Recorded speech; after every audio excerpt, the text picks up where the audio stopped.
Muy buenos días. Muchas gracias a todos por conectarse a la segunda temporada de los Wake Up Speaker Series organizada por el Centro de Creatividad, Innovación y Emprendimiento del ITAM, Epic Lab. La serie de este ciclo está enfocada en mujeres emprendedoras. Es importante tener espacios para las mujeres que están solucionando problemas relevantes a través de negocios disruptivos y escalables en prácticamente todas las industrias. En el Epic Lab estamos convencidos que a través de estas pláticas no solo se aprende y se informa de lo más importante que está pasando en temas de innovación y emprendimiento en Latinoamérica, sino también que nos inspiramos a convertirnos en agentes de cambio. El tema de hoy es el futuro de la educación. Y hoy nos acompaña Kerstin Choing, directora general y cofundadora de Centro. Anteriormente fue consultora en el Art Center College of Design en Pasadena, Barcelona, y consultora ejecutiva para KPMG en Londres. En Viena fue directora general de la sesión coordinadora de marketing de la 23 Exposición del Consejo de Europa y directora del departamento en Schoenberg.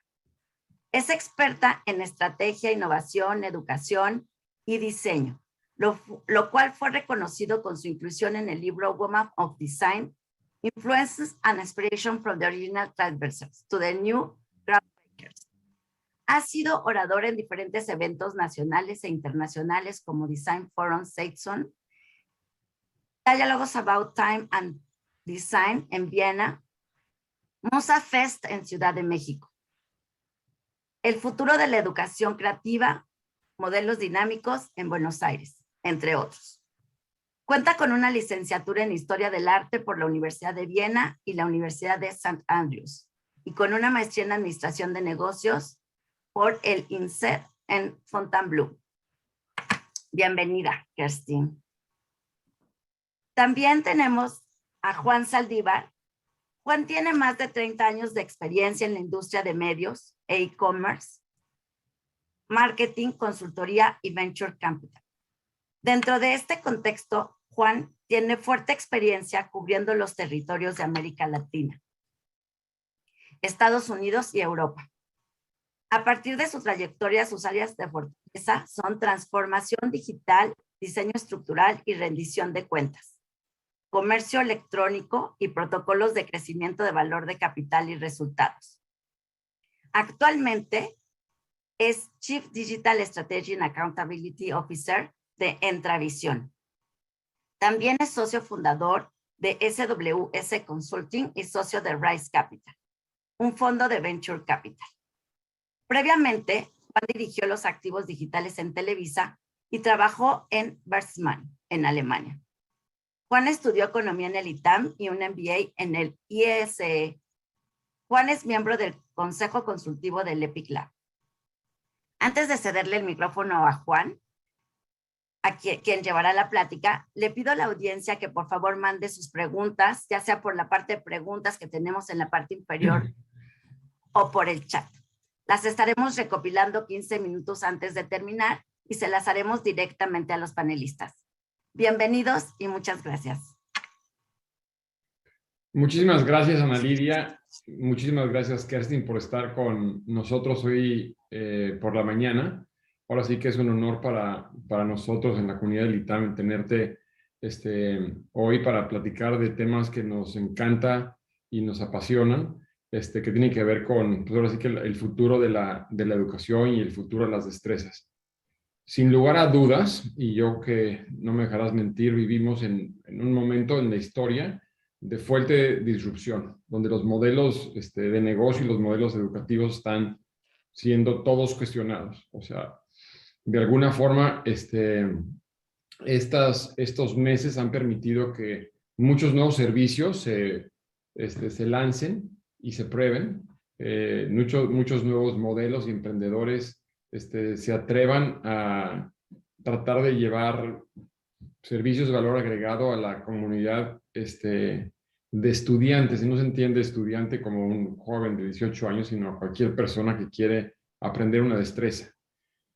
De alguna forma, definitivamente yo creo que vivimos una nueva etapa de democratización de la educación, cosa que es un tema que también me encantaría hacerle un doble clic contigo. Están caducando muchos modelos de escuelas, muchas universidades, muchas de ellas es posible que desaparezcan en los siguientes años, en la medida que se generan nuevos jugadores y nuevos servicios, ya sea presenciales, híbridos o 100% digitales. Estamos viviendo también creo que una migración, y sobre esto me encantaría tener tu opinión sobre si están caducando los títulos universitarios y nos estamos metiendo a un mercado sobre ruedas, a un mercado de destrezas, donde simplemente al empleador le interesa que tú sepas hacer Excel o sepas diseñar un vaso o sepas hacer un cierto código. Entonces, sobre todos estos temas, ahora sí que el día de hoy, y como escuchamos en la introducción, tenemos una super invitada de lujo, que es Kerstin Scheuch. Y con esto, Kerstin, me gustaría hacerte primero preguntas sobre ti. O sea, ¿cómo llegaste a México? Cuéntanos un poquito de cómo encajó tu experiencia estudiantil con tus primeros años que te prepararon para tener la suerte en México de tener una austríaca metida en educación, repartiendo conocimiento. Yo diría así, en la comunidad en su mayoría mexicana. Muchas gracias, Juan. Pues son las 8 de la mañana, entonces es buen momento de hablar de estos temas personales, quizás primero para que todos despierten. Yo llegué a México por el amor, pero no por un mexicano, desafortunadamente. Me quedé por un mexicano, pero me llegué con un español. Y realmente yo no sabía a qué llegaba porque yo llegué por amor, entonces yo estaba en KPMG, llegué a México y tuve la suerte por amigos de amigos de amigos de amigos de conocer a Gina Díaz Barroso, que tuve este sueño de una universidad para la creatividad. Ella mucho antes, es bastante interesante, mucho antes de que la creatividad se ha vuelto ahora, como ustedes saben, un tema central en todos los ambientes, en todas las áreas, pero ella en 2001, cuando yo llegué, ya tenía esta visión de la creatividad como motor, como eje transformador del futuro y quiso construir una universidad que se dedique a eso. Y pues yo, por un lado, estuve en un ambiente de arte y por otro lado, estuve en un ambiente de negocios y esta mezcla, la verdad, yo le dije, sin problema, yo te lo hago, tenía 30 años. Así empezó Centro, así empezamos a construir a Centro. Buenísimo, cuéntanos un poquito qué es Centro. Centro se dedica justo a eso, al papel de la creatividad, es en todos los ambientes. Nosotros en nuestra misión siempre decimos, nos dedicamos a la profesionalización de la creatividad. ¿Y qué realmente significa eso? Nosotros vemos la creatividad no limitada a un tema de como la aplicación en un contexto de carreras de creatividad, sino mucho más allá. Nosotros el tema que nos interesa es creatividad más negocios, creatividad más tecnología, creatividad más cambio social, creatividad, como la creatividad, el papel que juega la creatividad en la transformación de todo lo que estamos viendo. ¿Y por qué creemos que es importante? Porque en los últimos 250 años mínimo, desde la revolución industrial, hemos privilegiado un pensamiento, yo diría, unidimensional, principalmente lineal. Y esto nos ha llevado a miles de crisis globales, que vamos a decir, el COVID aquí es un ejemplo, pero pues tuvimos la bronca del ambiente antes, desigualdad antes, hambre antes, problemas de migración antes. Entonces ahora pues todos se cuelgan en el COVID, pero hace 2 años también estuvimos en un mundo donde pues yo no creo que las cosas estaban resueltas. Entonces, yo sí creo que si vemos que este pensamiento lineal nos ha llevado a este mundo, nos tenemos que preguntar, ok, ¿qué otras metodologías, qué otros formatos, qué otras formas de acercamiento hay? Y creo que la creatividad es una forma de acercarse de una manera distinta. Vivió Centro la pandemia y cómo ha modificado su modelo de negocio o su propuesta de valor agregado?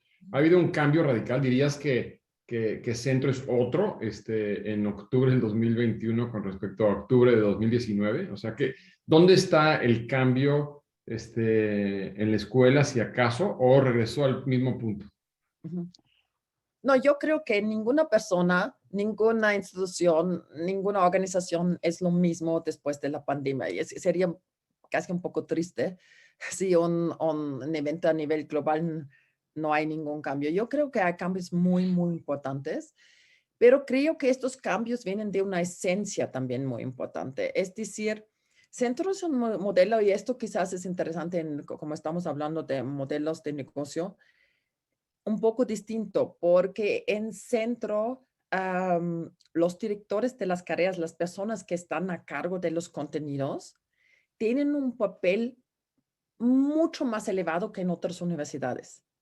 Nosotros tenemos un consejo, que son los directores de las carreras, y yo y Gabriela Traverso y algunas personas, pero literalmente este consejo ve todo. Y entonces, vamos a decir, la toma de decisión está muy cerca de la implementación en la clase. Está muy juntado la persona que está en la clase con la toma de decisión. Y entonces, la cosa más importante aquí, creo, en este cambio es, y yo lo recuerdo perfecto, el 16, la SEP cerró el 23 de marzo y nosotros decidimos cerrar una semana antes. Porque dijimos, ¿para qué esperamos algo que ya sabemos que va a pasar? Y entonces en este cerrar tomamos varias decisiones. Número uno, comunicación. Yo me fui a cada clase de centro, con cada grupo de centro. Esto es la ventaja de ser, vamos a decir, una universidad especializada. No tenemos 10,000 personas, tenemos 2,000 personas. Entonces es bastante factible, aunque mucho trabajo, de hablar con cada persona, de ir a cada clase y preguntar, ok, ¿cómo estás? Mira, ¿qué vamos a hacer? ¿Cómo lo vamos a hacer? Esta parte de la comunicación muy cercana antes no existía. Porque antes yo estaba trabajando y haciendo, pero yo no fui a cada clase cada día. Una comunicación muy cercana que creo que fue la clave de mucho de eso. Luego yo creo que la esencia de cada experiencia de aprendizaje, y esto es un poco donde yo creo que, Juan, tendremos que ponernos de acuerdo porque tú hablas sobre aprender destrezas Ujú. y yo creo que hablo de aprender formas de pensar, que son dos modelos o dos ideas de educación un poco distintas y que luego quizás podemos profundizar en eso. Y yo lo que pasó es que nosotros hacemos billones de evaluaciones de los maestros, siempre estamos mucho en contacto con los maestros y hay esta confianza absoluta con los maestros. Y nosotros les dijimos a los maestros, por favor, cada uno de ustedes ahorita es una mini empresa y tiene que llevar su clase a los estudiantes en otro formato. Nosotros no dijimos, tienen que ser Zoom. Al inicio hizo Zoom, Pongo, Microsoft, no sé cómo se llaman todas las plataformas, como esta variedad, pero la confianza con los maestros. Yo creo que en cada modelo de educación, los maestros, y esto es un tema enorme que casi nunca se toca, yo creo que los sueldos de los maestros a nivel global están no correctos. Los maestros son la esencia de nuestro futuro y entonces hay que pensar eso y en la pandemia se vio claramente eso, porque literalmente cerramos el 16 y el 19 de marzo estuvimos 95% en su totalidad online. Desde el punto de vista físico, híbrido y digital, Ujú. ¿cambió radicalmente o no Claro, radicalmente el nosotros centro? nos fuimos de 100% presencial a 100% digital. Sí, pero cuando te llamo de 100% digital o no digital, me refiero al modelo educativo, al modelo de negocio. O sea, Centro es una organización que está diseñada para 1,500 alumnos presenciales, punto. ¿No? Ese es 2019, de lo que hemos platicado tú y yo. El centro del 2022 es diferente, la visión de ustedes es tener 10,000 alumnos, tantos presenciales, tantos mixtos, tantos online. Cambió esta visión de Pero institución. sí, pero lo que es importante, tú hablas, es una institución de educación y es un negocio. Y aquí hay que nada más no mezclar por las cosas. Entonces, nosotros sí, yo sí creo que la educación de excelencia puede ser un negocio, ¿sí? Absolutamente. Pero no tomamos nosotros las decisiones privilegiando el negocio. Nosotros tomamos las decisiones privilegiando la educación. Porque si tú privilegias la educación, automáticamente creas algo que tiene valor y el negocio le va a seguir, ¿sí? Entonces, nosotros en este tiempo tuvimos, después de la comunicación 1, tuvimos 2 visitas más con los estudiantes y les preguntamos, ok, ahorita que ya llevamos 8 meses en digital, ¿cuáles son las clases? Dime exactamente la clase que te funciona mejor o igual en digital. Esto es la pregunta. ¿Cuál es la clase que te funciona igual o mejor en digital? Y aquí, en resumen, resulta que más o menos para darles una idea, yo diría el 30 a 35% de las clases, las personas dicen que funcionan igual o mejor en digital. ¿Qué tipo de clases son? Son en particular clases que tú hablas de destrezas muy definidas y que muchos tienen hasta que ver, por ejemplo, coding, ¿sí? Nosotros todos los estudiantes tienen coding y coding es una destreza que se aprende perfectamente en la máquina. Es hasta mejor porque antes proyectaba el maestro, los alumnos tenían que levantar la mano y todas, y nos dimos cuenta que funciona mejor aquí. Asesorías 1 a 1 con el maestro funcionan perfectamente también estando aquí. Y los estudiantes identificaron todas estas clases. Y entonces dijimos, ok, muy fácil. En un futuro, este 35% se va a quedar en digital. Esto va a permitir flexibilidad, menos tráfico, menos transporte, no sé qué. Y estas otras también, esto es lo importante en las otras, también vimos posibilidades de mejora que surgieron en digital, donde nos dimos cuenta, es mejor en presencial, pero surgieron propuestas de mejora también sobre eso. Entonces, si tú me preguntas, definitivamente hay 2 cambios muy importantes. Uno, cambio 70-30, es decir, 30% se va a quedar en digital, 70% se va a empezar, pero surgió otro negocio. Es decir, adicionalmente nos dimos cuenta que en educación continua, es decir, en un área donde o en posgrados, de repente, como todos nos movimos online, tuvimos estudiantes de Chile, de Argentina, de España. Entonces dijimos, claro, hay un mercado que no puede venir a centro o solo puede venir a centro quizás 1 o 2 veces al año. Entonces ahora, por ejemplo, en posgrados, se aumentó el porcentaje que va a ser online. Antes tuvimos 20 programas presenciales. Ahora 12 ya son on live, nosotros le llamamos on live, y con bootcamps, y 8 son presencial o híbrido. En educación continua, antes tuvimos todas las cosas presenciales, lo volvimos a hacer digital y te puedo decir que esto se va a quedar. Esta oferta en digital se va a quedar. Entonces, sí hay un aprendizaje, hay un cambio del negocio, pero creo que el cambio no es tanto por dónde puedo nada más, o sea, es dónde funciona, qué tipo de educación mejor.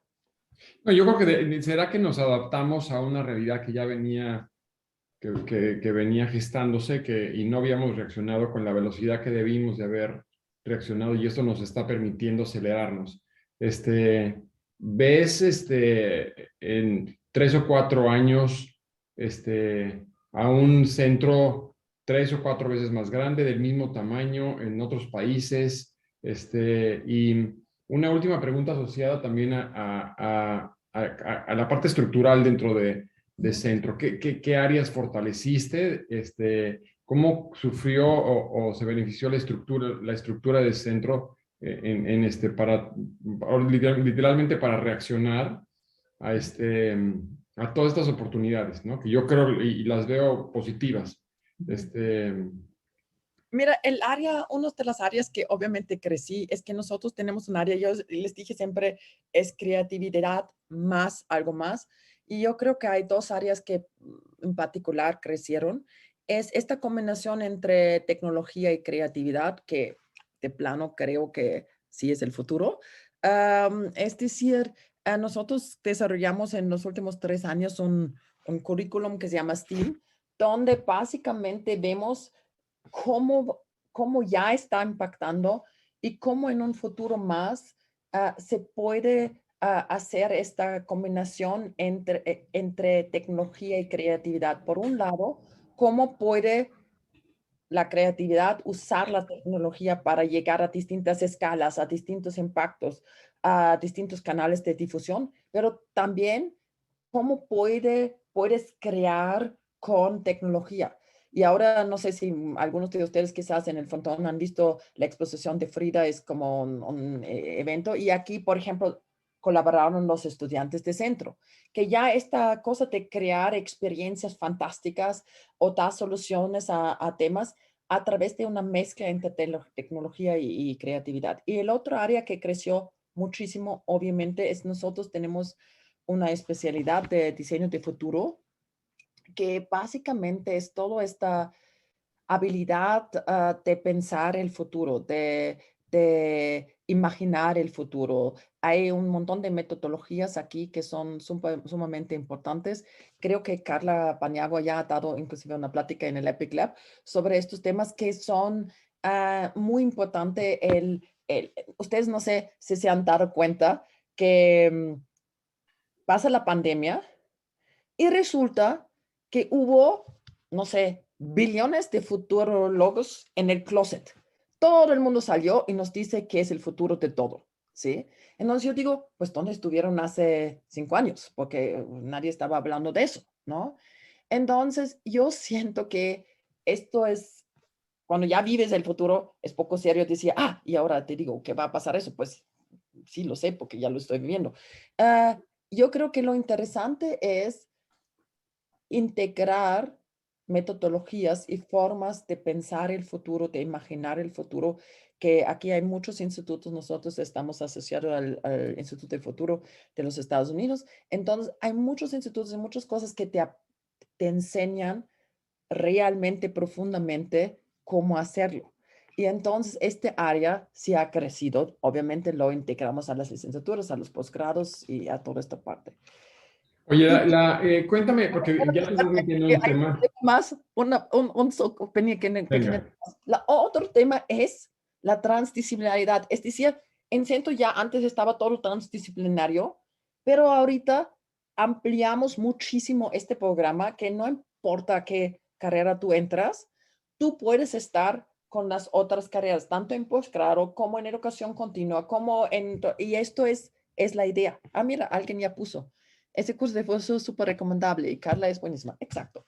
Entonces ya alguien lo puso en el chat. Entonces, esto es como estos temas son importantes. Y el último pequeño tema, es la comunidad, ¿sí?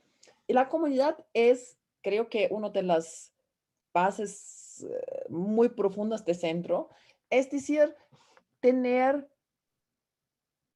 claridad que perteneces a un lugar que sí apuesta a la creatividad como eje central de nuestro futuro, ¿no? Un amigo mío dice, los creativos son los alquimistas del futuro, ¿no? Que esta de imaginarse otras maneras de vivir el futuro. Y esto de pertenecer a esta comunidad creo que es muy importante. Ahora, me encanta, digo, nos estamos metiendo ya al tema sobre el futuro del modelo. Una de las cosas que me gusta mucho siempre que platico contigo es que le metes mucho tiempo y esfuerzo en hablar de habilidades universales o destrezas universales versus aptitudes, cosas que sabes hacer, como, ¿no? Específicas. ¿Dónde sientes que está el mercado de títulos universitarios versus destrezas? O sea, Yo sé, eso siempre lo tengo en la cabeza, decir, oye, ¿qué es lo más importante cuando sales de la escuela? Saber tener disciplina, saber llegar a tiempo, saber escribir, saber platicar, tenerte confianza. Cuéntame, pero también a mí me gustaría que también lleves eso al mercado laboral, o sea, porque al fin y al cabo, pues literal, vamos todos a la escuela para conseguir un trabajo, porque si no consigues un trabajo, pues no puedes pagar la renta. O sea, creo que esa es la razón por la que vamos a la escuela es para tratar de tener una mejor vida.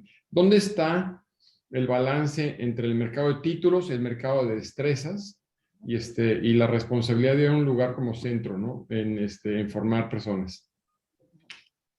Aquí hay dos temas.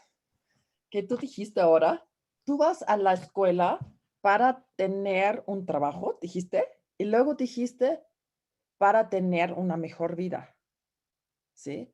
Estas son dos cosas muy distintas, ¿sí?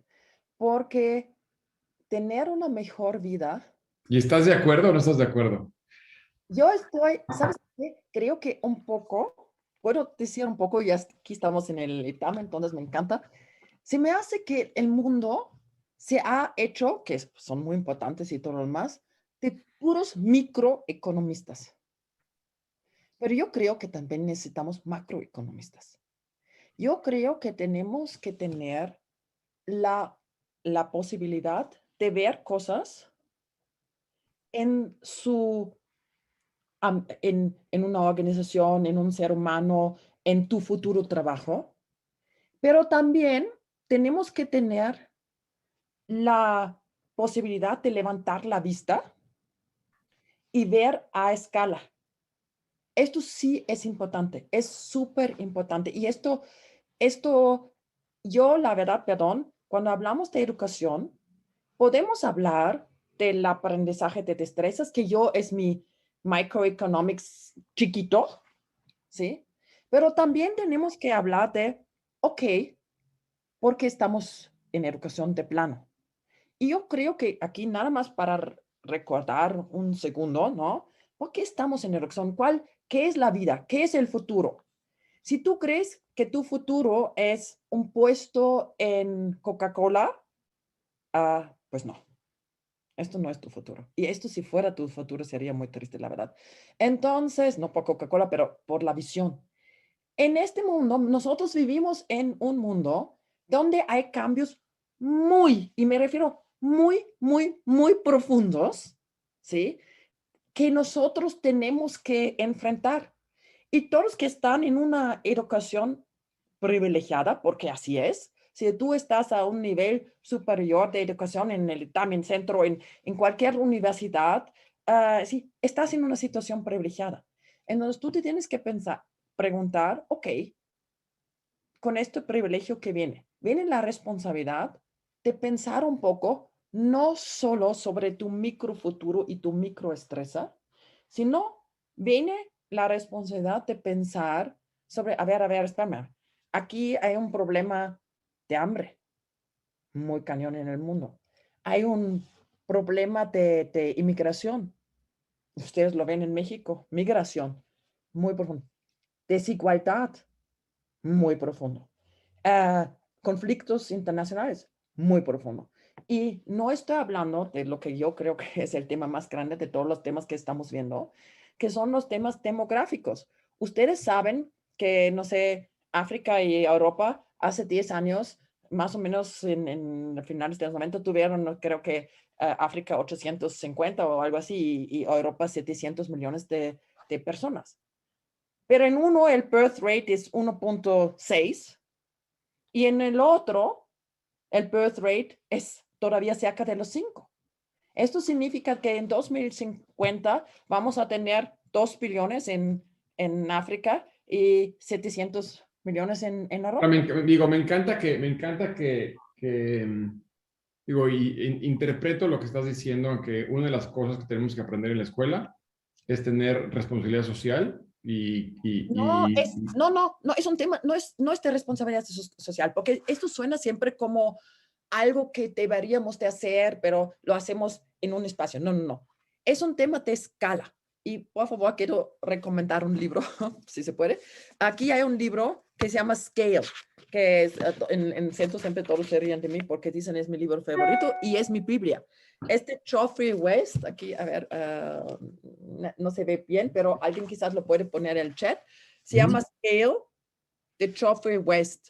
Aquí ponemos la liga, pongamos la liga en Amazon en el chat. Gracias.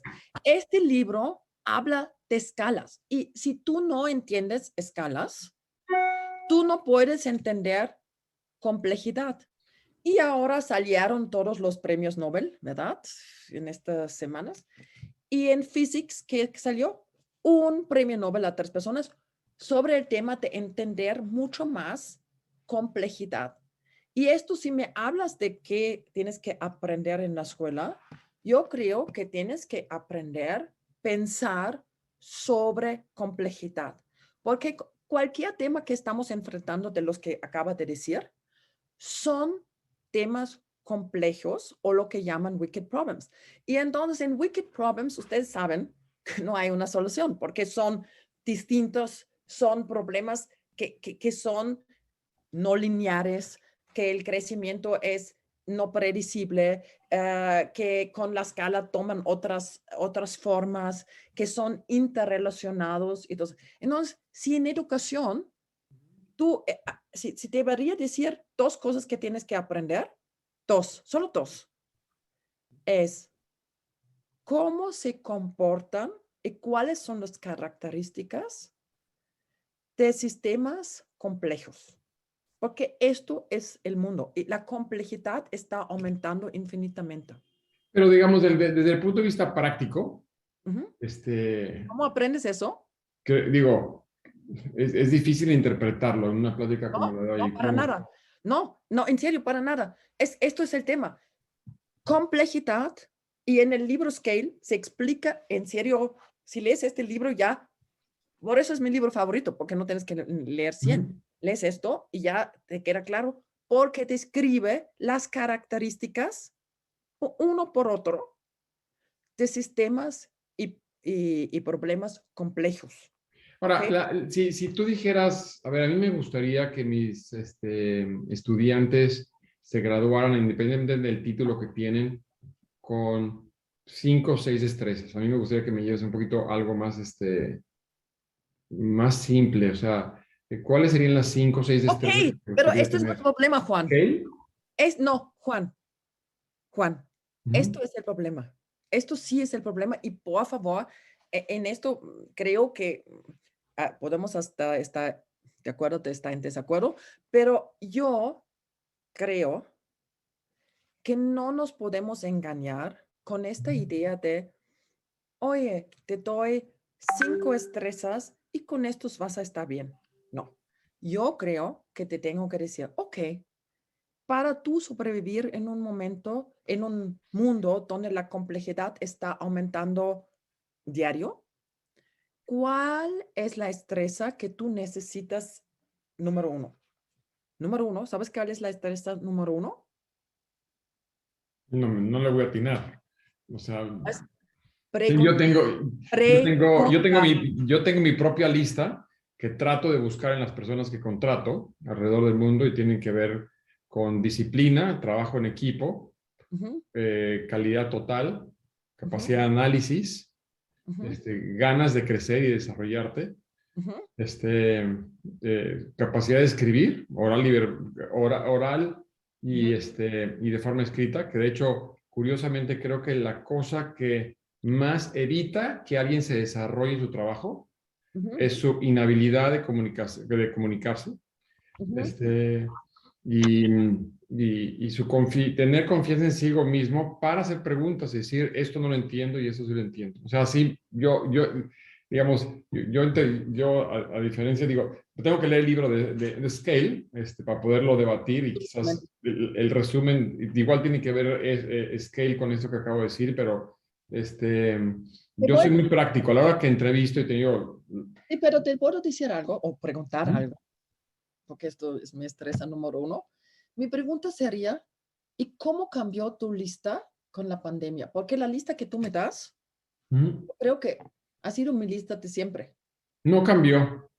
Ajá, exacto, exacto. Y entonces yo sí creo, sí, que tenemos que ver, quizás te puedo proponer 2 o 3 puntos sobre tu lista. Yo creo que la persona que yo busco es una persona que tiene el nivel, tiene la posibilidad de mover su forma de pensar y su forma de visionar en distintas escalas. Y en serio creo que esto es un tema muy importante. Ejemplo, tiene que ser alguien que puede pensar en un tema, escala, vamos a decir, tiempo, ¿sí? Entonces, si nuestra escala es tiempo, tiene que ser una persona que tiene la capacidad de pensar en algo mañana, una bronca que mañana, ¿cómo la resuelvo? Esta semana, la próxima. Pero cuando resuelve esta bronca, tiene que pensar al mismo tiempo que cómo él resuelve esta bronca que en este momento parece de hoy y de esta semana, va a influir cómo se maneja esta empresa en 5 años quizás, ¿sí? Y estos 5 años son más importantes inclusive que el tema de hoy. Entonces, tú tienes que tener personas que son capaces, y esto es algo que creo con esta inmediatez que tenemos, se quita muy rápido.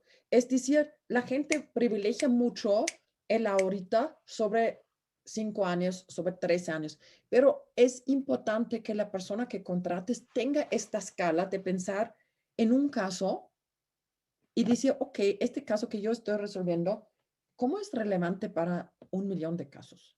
Ahora, ¿Cómo? cuéntame una cosa Ujú. asociada a los alumnos, y me gustaría decirles más que alumnos, clientes, porque creo que es muy importante. No, yo detesto la palabra clientes para los alumnos. A mí me encanta, porque establece una relación específica de que yo le tengo que entregar algo muy concreto y ese y en la medida que esa persona pueda hablar bien de mi servicio, va a Oh, repartir. por favor. No, y te voy a decir, Ahora, ok. pero espérame un segundito para que te haga mi pregunta. Y regreso a la palabra de alumnos para que no reacciones y no nuble esto la respuesta. Este, ¿Cómo sientes que ha cambiado el mercado? Me encantaría que nos compartas un poquito, si has visto y por la pandemia o nueva pandemia o en tiempos recientes, un poquito cambio en la demanda de lo que el alumno quiere. Me encantaría también, que es una cosa que nos preocupa también de ITAM, es el desarrollo de mujeres, o sea, y la atracción de mujeres al espacio educativo. El balance hombre y mujer en el mundo está cambiando pues, en algunos casos para bien y en algunos casos para mal en muchos países. ¿Dónde sientes que está cambiando lo que el alumno necesita y exige? ¿Qué cosas ves positivas y qué preocupaciones tienes en lo que estás escuchando y viviendo del lado del alumno? Sí. La razón, Juan, porque yo no hablo de clientes, sino de estudiantes, Ujú. es porque en una comunidad de aprendizaje, de educación, ¿sí? Eh, de hecho, ¿qué papel juega el maestro?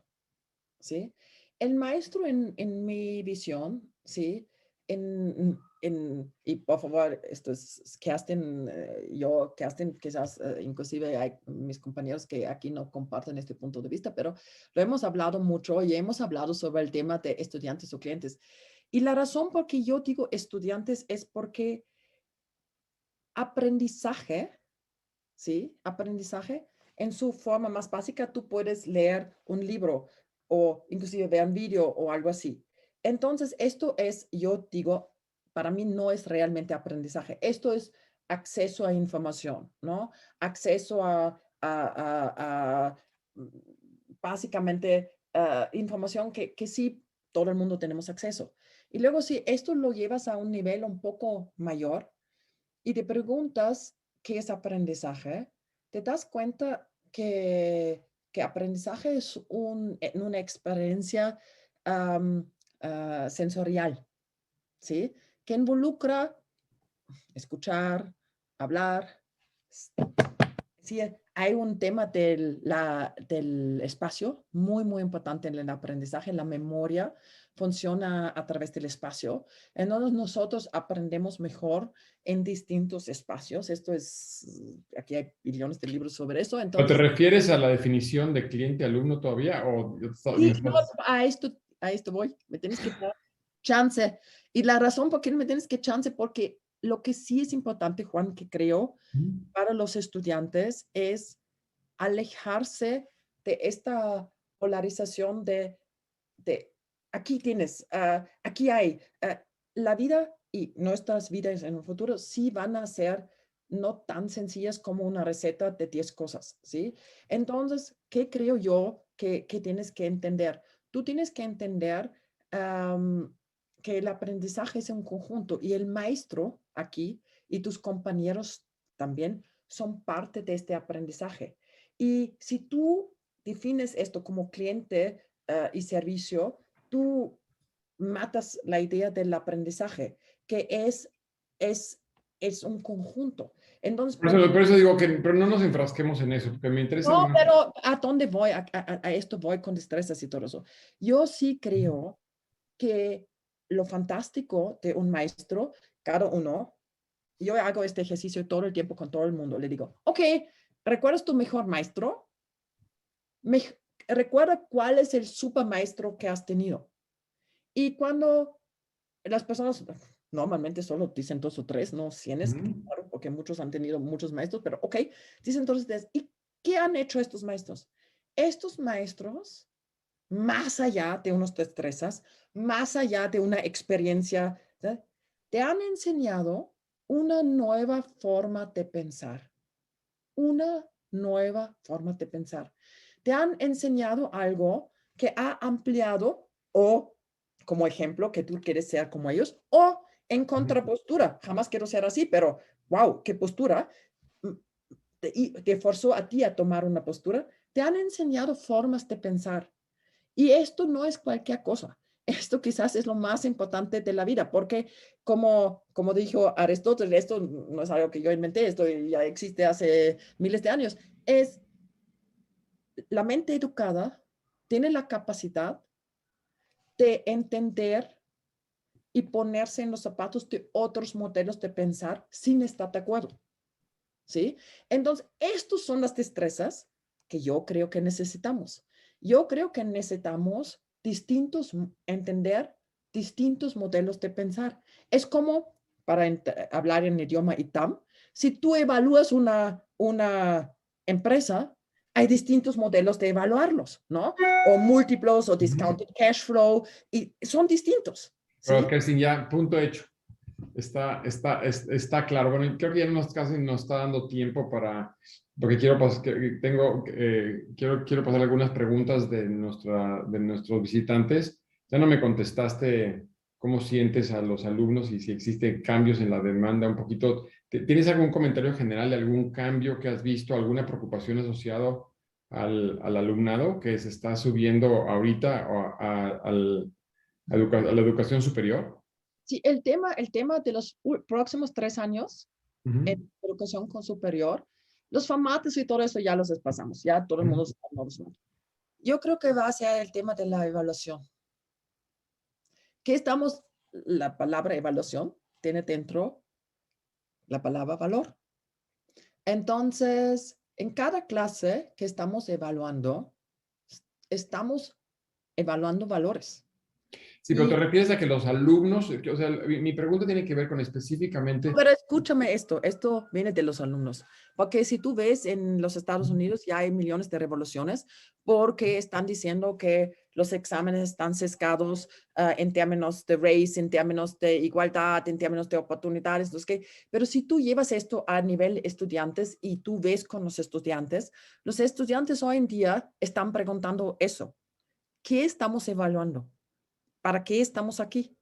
Y ya no están de acuerdo con esta idea de estamos nada más en competencia para saber algo rápido o algo así. Y fíjate, yo que soy gran fan de la memoria, por cierto, que nadie diga que yo no me gusta la memoria. Al contrario, me gusta ver que retienes porque solo así puedes hacer conexiones. Pero la evaluación es un tema muy profundo, porque si yo en la evaluación, en un proyecto que tú haces en emprendimiento aquí, si yo evalúo, si una parte de mi evaluación es cómo beneficia este proyecto a grupos marginalizados, no importa, puede ser un coche eléctrico o puede ser una empresa enorme, pero si yo en cada evaluación te pregunto, una pregunta de mi pregunta va a ser, ¿cómo beneficia tu proyecto, querido estudiante, a grupos que están en este momento marginalizados? Los proyectos del futuro van a ser distintos y esto es lo que piden los estudiantes. Pero déjame, te interrumpo porque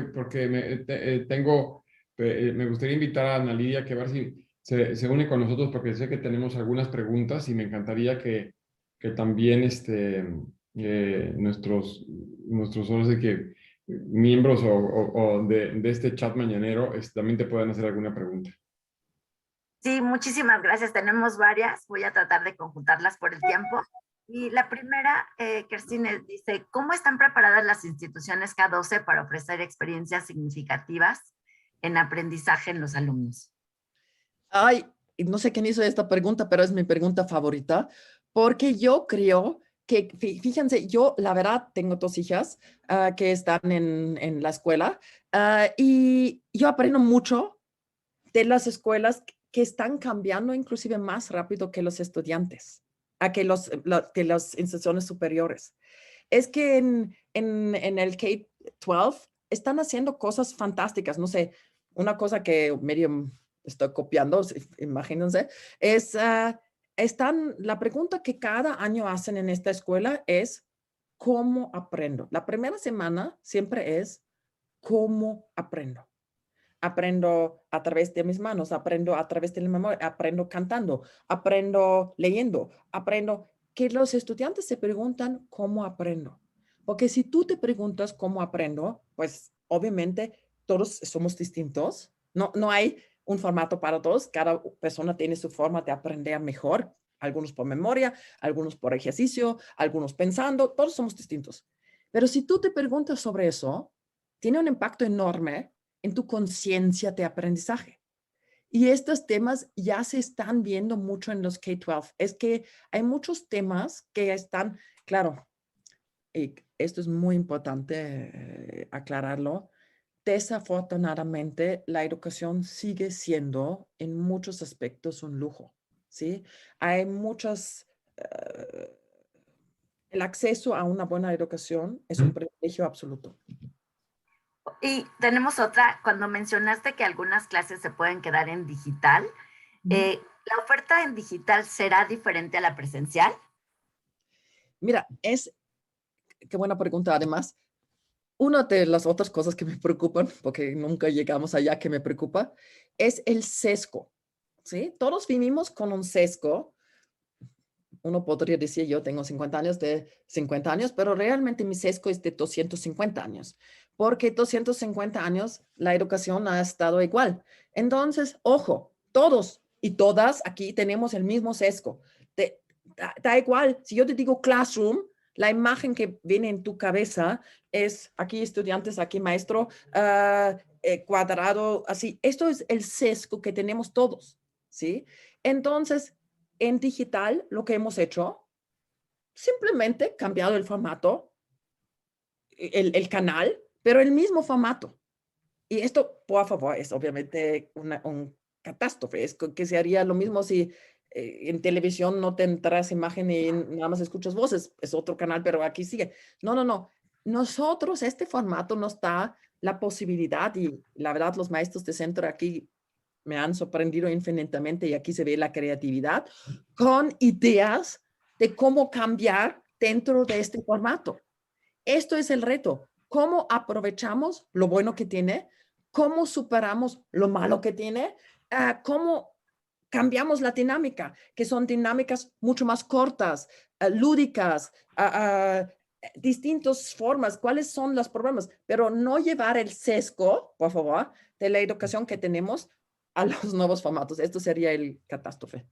Claro, voy a juntar aquí con respecto a esto dos preguntas, ¿no? Y dice, ¿cómo es que Centro, ¿no? ha podido hacer estos cambios de una educación tradicional a esta educación que tú propones de un aprendizaje significativo, ¿no? Y al mismo tiempo, ¿qué haces con estas evaluaciones, ¿no? ¿Cómo los exámenes son diferentes? Si es un mecanismo, no es un mecanismo, ¿qué nos puedes decir? Sí. Mira, esto tiene que ver con algo que los estudiantes van a decir que aburrido, pero así se llama rúbricas. Cuando tú evalúas algo, si tú defines qué vas a evaluar, ¿sí? Y esto, por favor, en serio, están grabando esta sesión. El tema de las rúbricas, el tema de la evaluación va a ser el tema de los próximos 5 años. Vas a ver revoluciones alrededor, ¿sí? Y la revolución viene de que estas rúbricas vienen de un tiempo donde la idea era otra. Era una educación industrial, casi, se puede decir, donde lo que queremos es saber que todos saben lo mismo. Estas son las rúbricas del pasado, ¿ok? Y las rúbricas actuales tienen que ver con los problemas que queremos resolver y con los valores que queremos tener, ¿sí? Entonces, si yo quiero que realmente haya igualdad, ¿sí? Entonces, yo en todos mis proyectos, no en una clase de diseño social, en todas mis clases, tengo que poner una rúbrica cuando una persona hace investigación, checo. Esta persona vio un tema de igualdad, ¿sí o no? ¿Sí?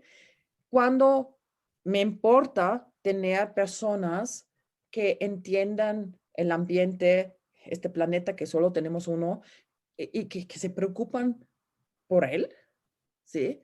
Entonces, en cada proyecto que yo tengo, no importa si es un spreadsheet, pero tú te puedes, en cada proyecto, puedes preguntar, ok, ¿cómo impacta eso? Si yo te propongo, por ejemplo, una solución tecnológica fantástica, alguien pregunta en la rúbrica, ¿pensaste en la energía que gastan las empresas en tecnología? Y en tu solución, ¿qué tiene que ver con eso?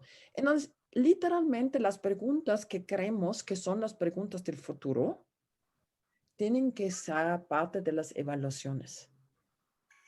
Qué interesante, es cierto, la evaluación yo creo que va a ser un reto interesante para todos, ¿no? Y sobre todo como profesores tenemos un reto más interesante para aprender. Tenemos otra pregunta y creo que va a ser Nuestra la última. última. Las credenciales alternativas, ¿no? Estas microcredenciales deben ser parte de nuestros planes de estudio en las universidades. Tenemos ahí una enfrentación con la industria. ¿Qué piensas? Mira, es que nosotros, como todas las universidades, como todos, literalmente, estamos obviamente trabajando en los micro acreditaciones y todo eso. Y yo creo que esto es algo que beneficia muchísimo a los estudiantes, la verdad.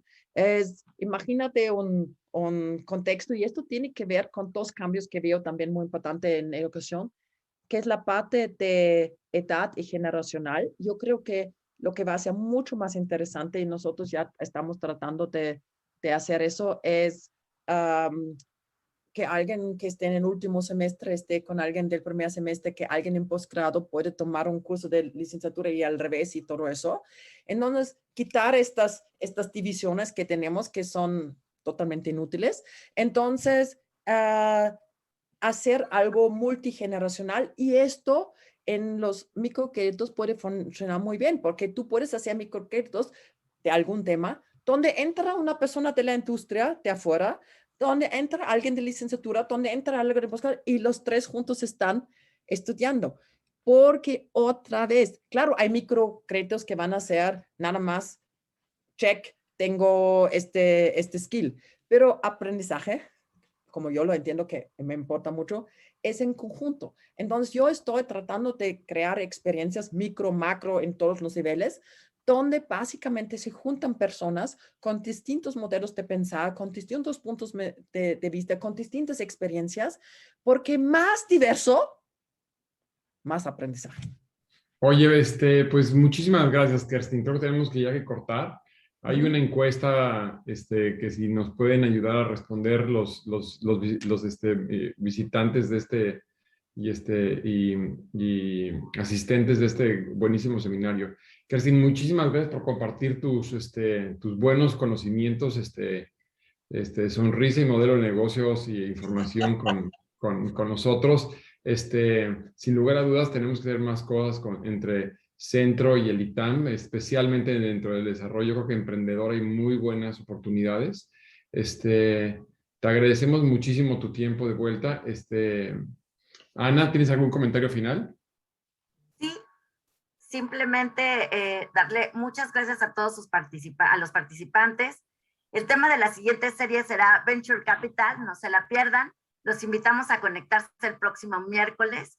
Agradecemos nuevamente el apoyo de la red de amigos de Épica Mexared por hacer posible esta serie, Mujeres Transformando el Futuro. Nos vemos el próximo miércoles. Kerstin, Juan, muchísimas gracias por esta sesión tan interesante. Millones de gracias. No, espérame, yo tengo que decir gracias, porque la verdad se me hace fantástico este formato.